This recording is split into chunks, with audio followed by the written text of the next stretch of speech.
Bonjour et bienvenue dans la chaîne de Mathématiques Sciences. Dans cette toute nouvelle vidéo pour les terminales en spécialité mathématiques, je vous propose tout simplement qu'on apprenne à faire une démonstration par récurrence. Ok? Donc on a vu un petit peu dans la première vidéo comment on peut faire une démonstration par récurrence. Donc là je vous propose une seconde encore une fois pour vous entraîner un petit peu sur le même thème. Et ce coup-ci, donc contrairement à la précédente vidéo, on va essayer de voir comment on peut démontrer une inégalité. Donc là, on nous demande de montrer par récurrence, hein, bien évidemment, que pour la suite UN, qui est définie par la chose suivante, U0 égale 2 et UN plus 1 égale UN divisé par 1 plus UN, on a la chose suivante. Donc pour tout entier naturel n, la suite UN est strictement supérieure à 0. Okay. Alors d'ailleurs, petit rappel, parce que peut-être vous vous rappelez plus, cette façon de noter la suite là, UN plus 1 égale donc tout simplement UN divisé par 1 plus UN. Et ben qu'est-ce que vous pouvez constater? Et ben on a UN plus 1 qui est exprimé en fonction du UN à chaque fois. Donc en fonction de ce qu'on appelle son prédécesseur, si on est plus précis. Donc ce genre de notation, c'est ce qu'on appelle la notation par récurrence. Ok. Voilà, pour faire un petit rappel de ce qui a été vu en classe de seconde. Et contrairement à la dernière vidéo, contrairement à par exemple d'autres notations comme par exemple UN égale 2N, là on est sur la formule explicite, ok, puisque là UN est exprimé en fonction de N, tandis que là UN plus 1 est exprimé en fonction de son prédécesseur, à savoir UN. Bon, alors ça c'est pour un peu introduire le sujet. Donc pour ceux qui sont chauds maintenant à présent, vous pouvez mettre la vidéo en pause, essayer de réaliser cette petite démonstration et ensuite on va tout simplement corriger. Sur ce, donc correction. Alors là comme d'habitude, hein, c'est un peu la même routine. La démonstration par récurrence, ce but, vous vous rappelez, c'est quoi? C'est de démontrer une propriété, ok? Donc on visualise tout. Donc première étape que je vous conseille tout de suite, hein, c'est visualiser ce que vous voulez démontrer, ok? Ça c'est vraiment important. Il va falloir que vous l'ayez en tête, ok? Donc le but c'est de démontrer quoi? C'est de démontrer pour tout entier naturel UN supérieur ou bien strictement supérieur à 0, ok? Ça c'est l'objectif. Bon, une fois que j'ai mon objectif en tête de ce que je veux démontrer, et on va y procéder en 3 étapes. Vous vous rappelez? Alors là dans la vidéo je vous avais pris l'exemple des dominos, ok? Et donc avec cet exemple des dominos, on avait pu mettre en évidence 3 étapes. Tout d'abord donc l'initialisation. Donc l'initialisation, on teste la propriété au rang 0, ok, ou en tout cas au premier rang, et donc on voit si elle est vraie ou pas. Ensuite, deuxième chose, donc l'hérédité. Donc là, l'hérédité, on va tout simplement supposer que la propriété est vraie à un rang n. Et donc, on va vérifier si, étant donné que la propriété est vraie au rang n, est-ce qu'elle est vraie au rang d'après, n plus 1. Et donc, si c'est le cas, donc c'est ce qu'on va démontrer, mais si on arrive à bien démontrer ceci, dans ce cas-là, on va pouvoir passer à la conclusion, et donc on pourra dire que la propriété étant héréditaire, hein, donc héréditaire, c'est-à-dire que vous comprenez bien, par exemple en SVT, quand on dit héréditaire, c'est-à-dire qu'elle se transmet d'une génération à une autre. Bon, là, héréditaire, c'est-à-dire quoi? C'est-à-dire qu'elle est vraie, tout simplement d'un rang à son suivant.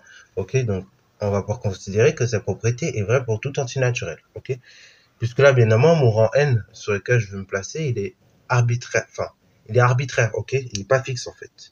Voilà. Bon, une fois qu'on a un petit peu débroussaillé tout ça, je vous propose qu'on fasse l'initialisation, ok?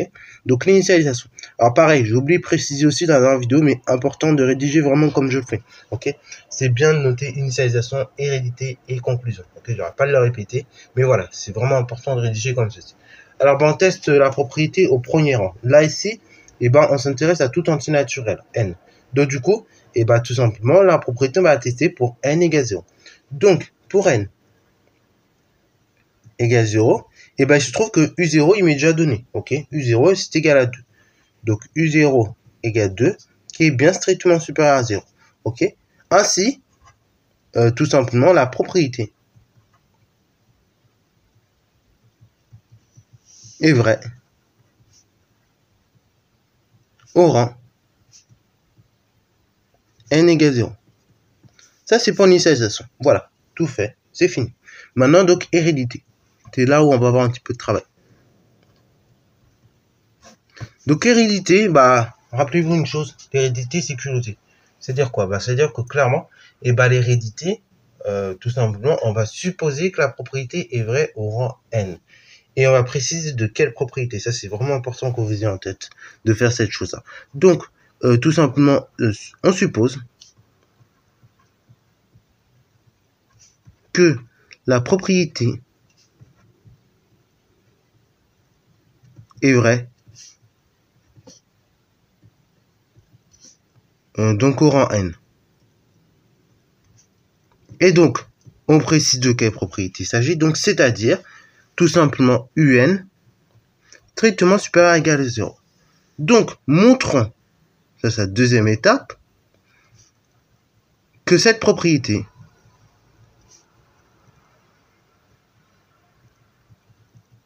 est également vraie, ok, pour le rang suivant, ok, donc au rang n plus 1. Donc, c'est-à-dire, dans ce cas-là, à chaque fois que vous voyez n, vous remplacez par n plus 1. Vous rappelez la propriété, mais en remplaçant tous les n par n plus 1. C'est-à-dire donc un plus 1, toujours supérieur ou bien égal à 0. Et là, bah, le but maintenant de notre exercice, c'est quoi? Et bah, c'est d'arriver à cette démonstration, d'arriver à démontrer ceci, que un plus 1 strictement supérieur ou bien égal à 0. Et là, bah, il n'y a pas 150 millions de solutions. Et c'est là où vous vous coincez un petit peu, vous dites comment je dois faire. Alors là, je vais vous donner une petite astuce qui marche très bien, ok? En fait, cette astuce, elle marche bien. Et vous allez voir qu'en fait, ça va un petit peu à ce que j'avais dit dans la dernière vidéo, ok? Alors, tout d'abord, donc là maintenant, passons à la démonstration, ok? Et donc, on va dire quoi? Bah, on va dire tout simplement pour tout antinaturel n, on a. Alors oui, j'ai oublié de préciser, le A à l'envers, hein, je le rappelle, c'est pour tout, ok? Vous le retrouverez beaucoup, que ce soit en terminale, notamment, il y a beaucoup de profs de terminale qui aiment bien utiliser cette notation-là, mais également, par exemple, pour ceux qui font des cours particuliers, qui prennent des cours particuliers, vous retrouverez très souvent cette notation-là. Bon, du coup, tout ça pour vous dire, là maintenant, c'est là où ça commence. Vous dites, comment je dois partir? Et ben, comment vous devez partir? Partez ici. Inégalité, vous partez de votre hypothèse de récurrence. Égalité, en général, je conseille toujours de partir de l'énoncé. Mais si en réalité, et ben, quand vous prenez l'égalité de l'énoncé, ça équivaut à l'égalité de l'hypothèse de récurrence, ok? Mais c'est un petit conseil que je peux vous donner. Au moins, ça vous permet de voir les choses, ok? Donc, inégalité, ben, on va partir de là, ok? Donc, pour tout antinaturel, et ben, en fait, je vais rien plus rappeler que l'hypothèse de récurrence. Et d'ailleurs, toujours, comme j'avais dit dans la dernière vidéo, et réutiliser cette hypothèse de récurrence, ok? Alors, je vous donne l'astuce quand même, voilà, égalité, énoncé, et donc, hypothèse de récurrence pour une égalité, parce que c'est comme ça que j'ai compris la chose, et que c'est une bonne méthode, je trouve, aussi, pour faire comprendre. Mais en réalité, dans les deux cas, vous utilisez de toute manière l'hypothèse de récurrence, en fait, ok? Puisque ça revient au même. Ce que vous mettez dans l'énoncé et ce que vous mettez dans l'hypothèse de récurrence, c'est exactement la même chose, plus ou moins. Donc, du coup, ben, ce que je vais faire, je vais partir de cette hypothèse de récurrence. Donc, on a dit un strictement supérieur ou bien égal à 0. Et le but, c'est d'arriver à fabriquer un plus 1. Un plus 1, bah, c'est ça, en fait. C'est un que je divise par 1 plus un, ok? Donc, équivaut à, bah, dans un premier temps, qu'est-ce que je vais faire? Et bah, tout simplement, je vais diviser un par, tout simplement, 1. Donc, ça va faire un divisé par 1, ok? Toujours inférieur, hein, puisque je divise par 1, à 0 divisé par 1. Alors, on peut simplifier un petit peu, on reviendra toujours sur un, ok? Mais pourquoi je fais comme ça? Parce que là, maintenant, deuxième étape, va tout simplement consister à diviser par un, ok? Bravo. Donc, du coup, de toute manière, ici, sur mon de droite, j'obtiendrai 0. Donc, je vais ajouter un à chaque fois, ok? Bravo. Et donc, ça va me faire un divisé par 1 plus un, ok? J'ajoute juste un au dénominateur. Et là, donc, ça fait 0 divisé par 1 plus un. Dans tous les cas, je prends un nombre, je prends 0, il est divisé par n'importe quoi, j'obtiens 0. Donc ici, sur mon de droite, je vais obtenir 0. Et sur mon de gauche, bah, un divisé par 1 plus un, bah, c'est quoi? C'est tout simplement un plus 1.